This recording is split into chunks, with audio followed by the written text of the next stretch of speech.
Hepinize seslendirme. Tamam. Hepinize merhaba arkadaşlar. Yeni kanal, yeni tablet, ilk video. Bugün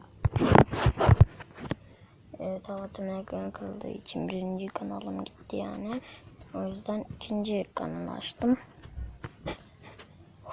O yüzden biraz canım sıkkın. Abone olmayı unutmayın. Neyse. Şimdi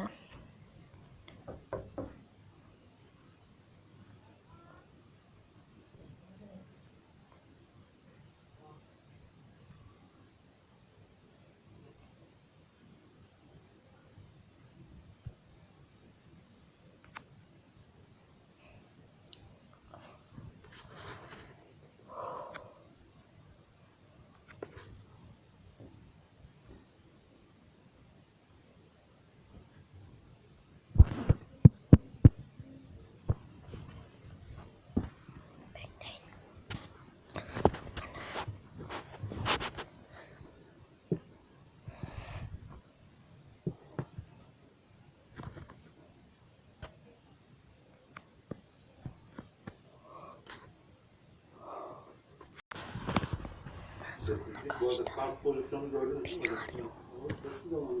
Beni arıyor İsmail galiba. Kim o?